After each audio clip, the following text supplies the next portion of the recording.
Hi. Hi. I guess we're live. Yeah, Don? Okay. I am Sylvie Rainaldi. I'm Karina Tipton. We are running for town board, for Montgomery Town Board this year, and we have been attending town meetings, and this is our town hall tailgate. So cheesy. So cheesy. Yeah, it is May 6th. We just came out of the town board meeting. Next time we're ordering a pizza because it is 10:15 at night. We're hungry. We're so hungry. So this was a packed agenda. We are not going to be covering all the topics. We're going to try to keep to our 10 minutes. We are going to go over. There's no option on that, but we are going to try our best. Let's start with the public comment, and then we'll go into the agenda items. Mm-hmm. So why don't you do your public comment first, and then I'll do mine? Yeah, because it flows a little bit better. It does. Yeah, so I spoke up at there was a bunch of public comment. It was great. I jumped up at the very end of the public comment period, and I suggested to the town board that because there's been a number of complaints coming up, particularly at the planning board, about commercial buildings, things that are being built, things that have already been built, where things are out of alignment with the requirements of the plan board. So when the plan board approves something, they're like, all right, your hours of operation are strictly this. You're not allowed to park your cars on the outside of your property. You have to never put beeper trucks in the backside of your building where somebody lives. And people are coming to the planning board and they're like, hey, these things this is what we agreed to. And so what I suggested is that the town make the process of complaining about these issues to the code enforcement officer a little bit more clear. Like put it up on the website. We have a person whose job it is to take care of this, and nobody knows how to get to them. So they spend the first half of the planning board public comment section just kind of reporting back on things that aren't going great. Yeah. Yeah. What I liked about what you brought up in that public comment was that Brian was given a chance to say, actually, he had followed up on some of the things that were brought up in the planning board meeting. And we had talked about this in our town hall tailgate for that meeting, which is like the UNFI trucks that were idling out on Neelytown Road. But I think that it still should be super clear that the planning board is not an enforcement, and that if you have an enforcement issue, this is who you have to contact to do it. And I think that I'm very much in support of that. So I had some questions because one of the agenda items was the comprehensive plan and talking about the zoning. And some of the questions that I had that I asked the board and I did get answers to is the first, if a resident has a property, I'm talking about residential property, that gets changed in the comp plan to then be changed in the zoning,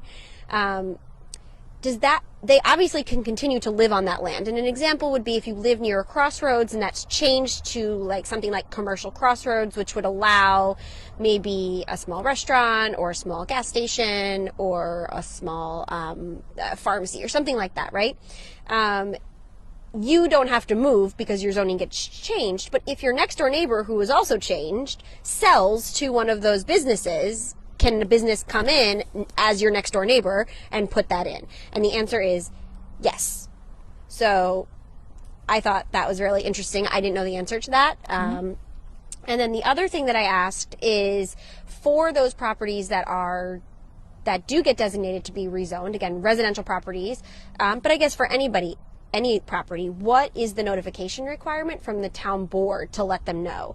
And the answer that the supervisor gave me was that there actually is not a notification requirement. He has been having some personal conversations with landowners, but as far as getting to everybody, there's no formal letter that has to go out.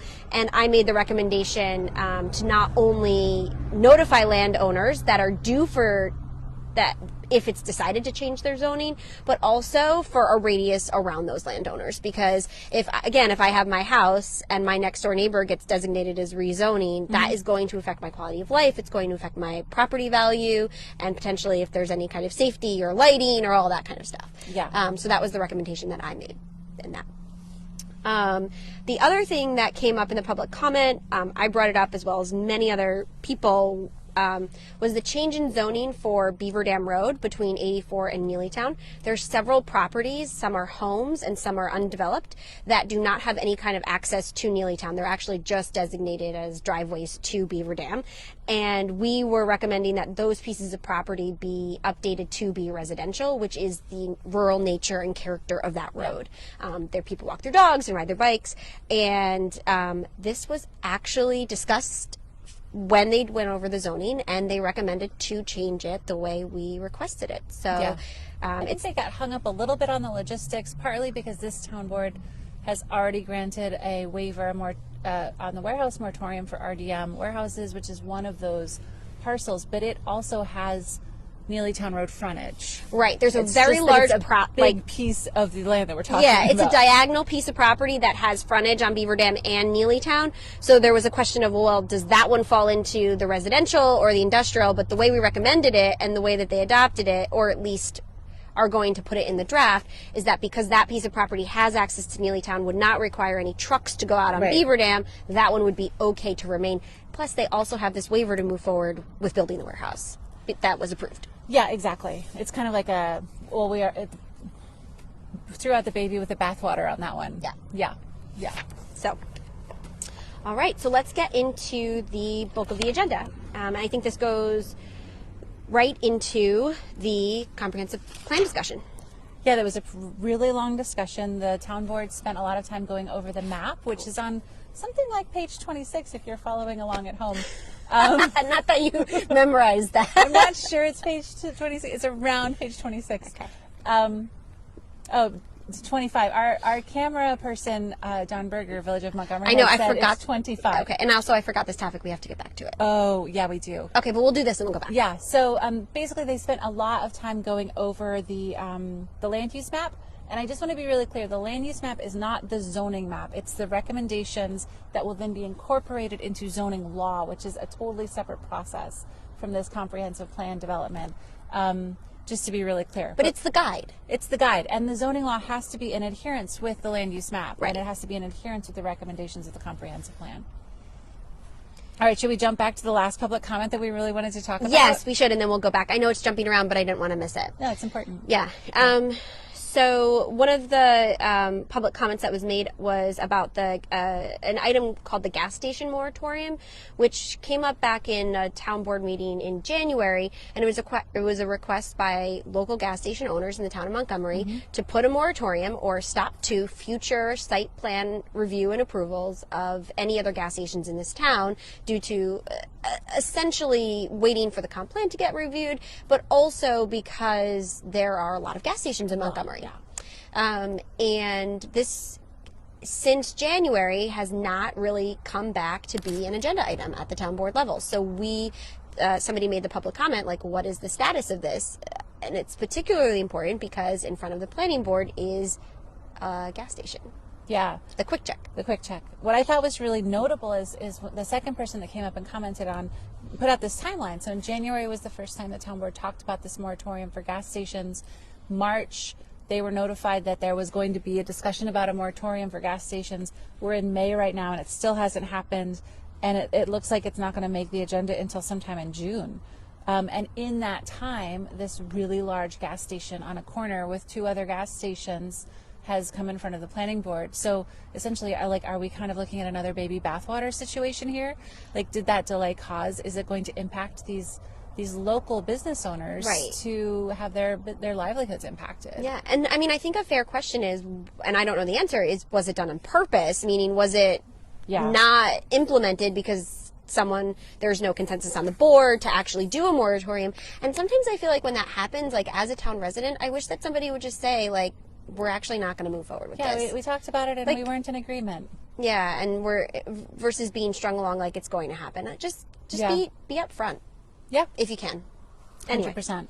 Okay, let's go back to the comp plan discussion, because I know you had some really interesting thoughts about the high-tech zoning.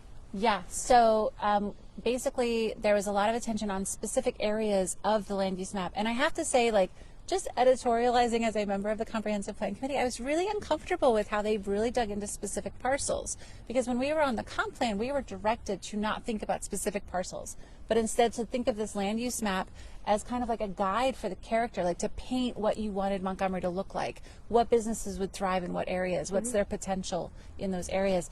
But they were actually getting into specific lots, like almost lots and blocks. And I think part of it is there has been, again, this, like you mentioned before, the supervisor has been having a lot of individual personal conversations with people, which, again, as somebody who's just been through this very rigorous public commented process on the comprehensive plan, I wish that those people were able to come to these meetings and speak up about their concerns, like the folks on Beaver Dam did. Right. Because and the comprehensive plan being adopted by the town board, it's going to require an entire separate public hearing that's going to come after the town board is like, okay, we're good with this document. Then the public gets a chance to formally review and comment on it. Like, we're still at the very beginning of this process, and it's just that we're getting kind of into these fine details, and I was a little bit surprised that was happening. Well, if not, then when would you do that? Because somebody has to go through and do the individual lot designation. So when would you have thought that happened? I would have thought that they would have come in front of the comprehensive plan and made comments during our public hearing if their property was going to be impacted. But since they didn't, then what? Then the chance would be now with the town board. All right. I guess I was just hoping for maybe a more public process, one that's not so like personal relationship driven. Well, I mean, I think that goes back to my question is like, how are these people getting notified? Yeah, and the comprehensive plan is so many pages, and I've personally spent my time reading it, but I do not expect many residents to have gone through. It's really robust. It is, yeah. It's really long. Yeah. So to realize that particular piece of paper is the most important one because it has to do with your own house, like, I don't know if that was necessarily communicated. There's one other thing I just wanted to really maybe do a clarification on. And that is, there's a bunch of numbers at the front. It's like page number 18 at the very beginning. I know that because somebody commented on this in the public comment portion. I don't remember what page it is off the top of my head. But it lists out what the maximum build out would be for a number of different land uses. And that is what is possible today. So It lists out like millions of square feet of possible warehouse space. And that's based on current zoning and current land availability. And then on top of that, they took out all the wetlands, right? They took out the parking lots. And that's how many square feet of warehouses we have possible. They also have something on there. It was something like roughly 12,000 multifamily dwellings. So like rental units or something like that. And that's something that like when the person commented on it and then the board had a conversation about it, like there were literally gasps in the audience when people were saying these words. And I think that it's just really important to realize that like that's what Montgomery is capable now. It doesn't matter if there's a market for it. What matters is that this is what could happen. Right. Like I know that when the pandemic started and everybody started talking about like how everybody was going to move to Orange County because they were getting out of New York City, and we were in the middle of this comprehensive plan process, and I literally was like 12,000 units, or somebody could build 12,000 units. Right. One of the examples they gave is like right now, somebody could put an apartment complex on top of ShopRite. That's the current zoning usage. Yeah. So the comprehensive plan is actually clarifying some of that land use to make sure that isn't possible. Right. Yeah. So there's a lot of things about our Montgomery zoning that most people have no clue about. Right. And I think that's fair. Like you should be able to trust your government to administer the laws correctly, but the laws for this have not been updated in 30 years. Yeah. So like that's why this is really necessary. Yeah. There were a few things from that discussion. There's just two quick things that I thought were really good changes and recommendations. I had already mentioned the Beaver Dam one, but the other one was that they had designated the Colden Ruins to be open space, which I think was a really good move. It's currently designated as heavy industrial. Yeah. But owned by the town.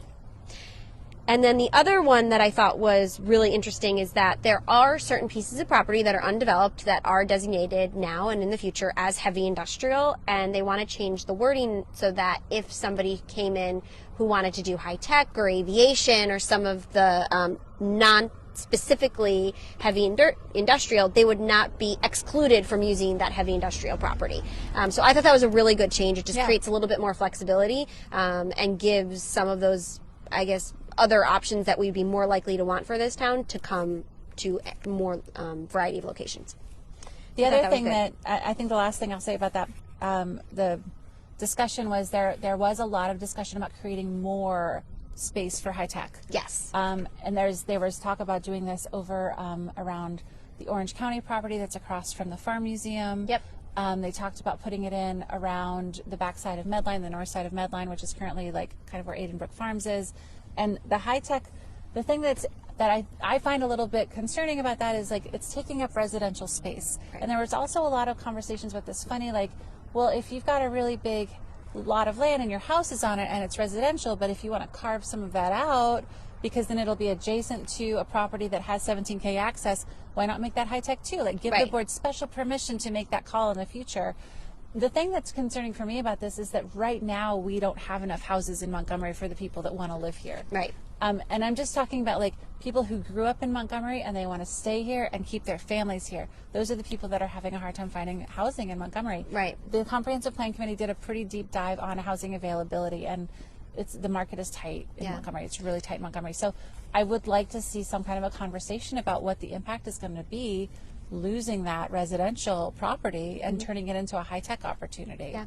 I also think that there's not any like real clarification as to, yes, we want high tech, but what does that actually mean when it comes to a building? Because could a high tech be a 1 million square foot box with data storage? Yes. Okay. Yes. So that falls into high tech, but would look just like Amazon, but not necessarily have the trucks. Yeah, it's just no less traffic. Okay. It doesn't have to be that. It could also be an office building, or it could be Biomedical laboratory. Or, right. Yeah. Or manufacturing techie equipment. Yes.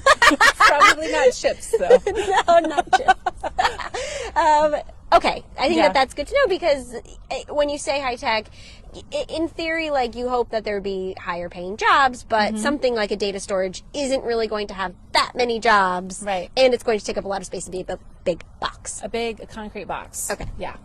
All right. Anything else? So, what they're going to do next week, they're looking to have a special meeting to take all of these changes that they are proposing tonight and look at what the plan looks like with those changes. And that is going to be next week, but we didn't get a date on that. No. And then at that meeting, they talked about setting the public hearing. So we talked before about what the next step would be. Right. So the public hearing would be another opportunity for the public to look over what the town board has put into place, come and comment. Then the town board talks about the public comment, decides if they're going to incorporate the public comment, and then they finalize the comp plan. Right. And then they go on to zoning law changes, which is going to be another long-term process. So it's important that we all hang in there, because this is the stuff that, if it's not impacting us, it's going to impact our neighbors. Right. And I think that we should do a shameless plug. Like, if you're watching this and you're like, hey, am I going to be impacted by this map? Feel free to reach out to one of us on Facebook or a member of RPM, because we will be able to show you a close-up of the map. We have, I mean, it's on the Town of Montgomery website, but Karina and I have looked in depth at this map, and we are happy to help you show what that means. So please feel free to reach out to us. And that was actually part of the discussion of how I got involved in the Beaver Dam changes, which was a positive change. And there's also a lot of mitigating factors in the comprehensive plan that we haven't really seen talked about. And so a lot of the land use map things I would not be comfortable with if it was not for these mitigating factors. Like there's a lot of like buffering requirements, stream protection, all of that stuff, which are again laws or policies that will have to be enacted by the town board. There's a lot of steps. But if you have any questions about that, if you're like, I'm really uncomfortable with this, I want to know more about it, I can tell you what those mitigation strategies are. And you can decide if you think they're enough. And then you can tell the town board what you think. We're here to help you. For sure. Yeah. All right. You ready to move on from comp plan? Yes. The comp plan was the bulk of the meeting. We're just going to jump through the rest. We've already been talking for 20 minutes. Oh, that's awesome. All right. Let's talk about Beaver Dam Road, because it was actually on the comp plan, but this one is so good. So this was in a discussion in a January meeting. It was brought up again. I'm glad it was added to the agenda. And this is about weight limit on town roads. I think this is great. Yes. So we learned a few things, and that is that some of our roads have a variety of different weight limits. For example, Canning Road is a 3-ton weight limit, and Chandler Lane is an 8-ton weight limit. There are no signs. This was like Sean Mears doing a ton of research to find it, which was awesome. Yeah. And they're looking to have a consistent weight limit for the town roads and have signage put up. I think That was part of it. And like an updated enforcement ticket rate. Like right now it's like $50 or something, which was from the 70s. That ticket amount is what he said. And they're reviewing 36 roads to have better signage. A lot of them probably have the weight limit already, but it's just not. There's no sign and no enforcement. This would not affect companies who are already on the road doing business there. Yeah. And what they said is that they're looking to have a local law in draft form on the May 20th meeting for a June public hearing. I think this is wonderful. Yeah, I think it's great. It's really good action. Also, Ron Feller clarified as well that if you are like an owner operator driver and you take your truck out and you need to bring it back home to park, that's not going to be a problem. You're still allowed to do that. Yeah. You wouldn't be excluded. Absolutely. Yeah. So I thought that was great. The next topic that they talked about was the police defense tactics training. So this was a pilot program that the town did. And one of the things that I wanted to say is that one of the questions was asked to the chief, which is, what were the numbers of attendance from the pilot program? If I remember correctly, this is defense tactics by a local jiu-jitsu company. That was a volunteer. It was an option for the police to volunteer to attend. It was not a mandatory training, right? And they could attend some classes that they were holding on this. But one of the things that I wanted to have a note on is that they didn't actually have any specific numbers of the attendance. The chief just made a note that it wasn't as well attended as they wanted to because of COVID. If I were on the town board, my recommendation would be to just add a measurement factor to these pilot programs so that we can see how we are improving and see how what some basic metrics, attendance, hours, how many different people attended, just some basic attendance stuff, because that way if, what if we do after the pilot we implement it, but the attendance is the same and COVID's not an issue anymore. Right. We don't know any way to compare if we don't have the numbers. So I don't know if they have them and didn't report it or they don't have them. They also talked about how this was a lot of people were calling up the police department and being like, this is such a great program. How did you get this? And if other local police departments wanted to participate, and we wanted to host them, we should be tracking that as well. Absolutely. And then the other thing that I think is really important is that in the last town board meeting, I think, they approved the one before, the Executive Order 203, which was the community policing evaluation, and that included some stuff about training. And I don't know exactly what it included, but if we're doing de-escalation training techniques right now, we should really be tracking that because we might need to be reporting it as part of our EO 203 requirements. Absolutely. Too. So it's just important to have it all written down. Yeah. One of the things that I think that they mentioned, and clarify if I missed it, is that that jiu-jitsu company was able to take lessons learned from what was happening in the country and immediately apply training to the police officers. And I thought that was amazing that they were able to quickly have such a turnaround, and that got really good feedback, I think. I think so too. Yeah, it seems like it's a really thoughtful program. Right. Yeah. All right. The next one is really, we'll keep it brief, but is that they approved a contract to do an architectural rendering of the Benedict farmhouse, which is a town park, and there's the original farmhouse, which has been not utilized, correct? No, it's basically in terrible condition. Right. So they signed a contract for an architect to do some renderings of what this would look like as a potential welcome center and possible boat rental. Yeah, which, that sounds pretty exciting. Yeah. The thing that was really interesting is the way that this architect came up is that they offered to do some free, gratis renderings of the town hall because the town hall is being improved. And so they worked with the supervisor. They took into account the previous renderings from the plans to redo the police department as inside the town hall and not like the trailer that's out back right now. Right. And so because of that offering, now they were awarded this $15K. Right. Yeah. They are not required to bid this out. That's my understanding. Right. So, should they? I don't know. It's a good price from what I heard. I don't know anything about architectural rendering prices. That's just not my expertise. Yeah, I would say yeah. It sounds like they're going to have to talk to a bunch of people. There was a committee that was looking at Benedict Farm before. Right. There's definitely going to be some legwork. I think this is a high value. Yeah. Yeah. Okay. And then we just have some announcements to make. The first one is called Trees for Trips. Yes. Tell me about Trees for Tribs, because I had a lot of questions about this. So Trees for Tribs, it's a New York State Department of Environmental Conservation program. It stands for Trees for Tributaries, and basically it's a program where New York State will give you trees, and they'll help you plant these little baby trees along the boundaries of streams and creeks. Okay. And so the Wallkill River is an important tributary to the Hudson River. Yep. And so we've been doing Trees for Tribs in the town of Montgomery for certainly over 10 years. And Okay. if you ever go down to Benedict Farm Park and you go down the hill down towards the river, there's this beautiful thicket of trees that have been planted. You'll see a lot of them still have these plastic tubes around the trunks to protect them from deer or from mowing. Right.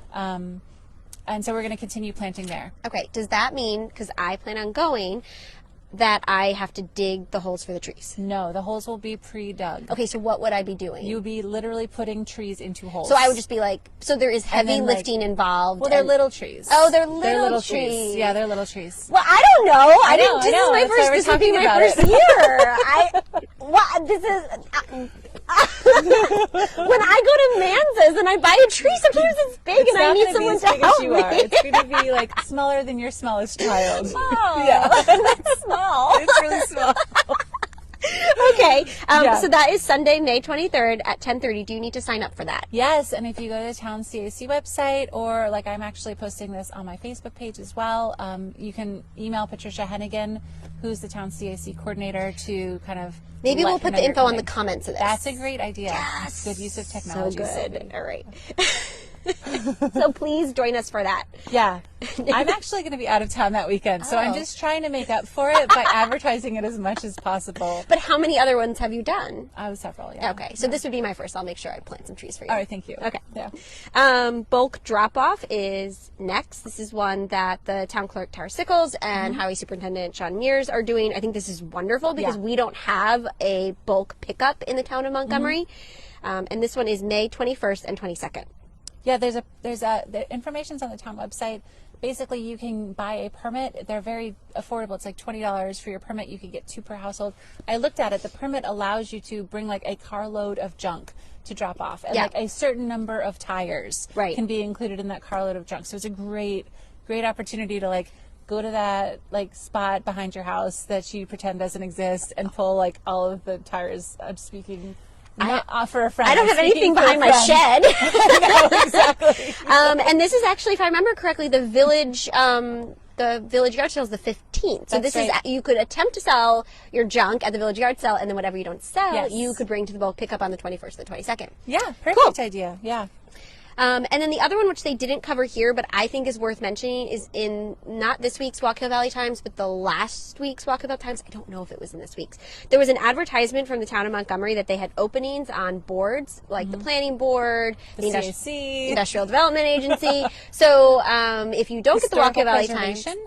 was that in there? The RPM site. Did we post it on RPM? So we posted it on RPM. We will also put this one in the comments. But if you are interested in getting involved in the town or have any questions about these particular boards, we are not official representatives of that information, but we like to know things. So you're welcome to reach out to us and also contact. I think it was Brian that was on. Brian Mark was Yeah. the email contact. So please get involved in your community, Yeah. because this is an opportunity for you to actually make a change if you want to. Yeah. And then that is all that I have for my notes. Where can I find what you're up to this week? Well, Sylvie, I'm on social media, Instagram, Facebook, and a website in 3 Okay. places, Karina for Montgomery. Okay. And how can we find you, Sylvie? I am also on Instagram and Facebook and have a website, and I am Rainaldi for Montgomery. And you will see what I am up to during the week in various volunteering and town engagements, as well as dorky things about me that sometimes I post there. And that's it. So, Yeah. all right. Everyone, have a great night. Bye. Thanks for sticking in with us. You got a lot of people watching.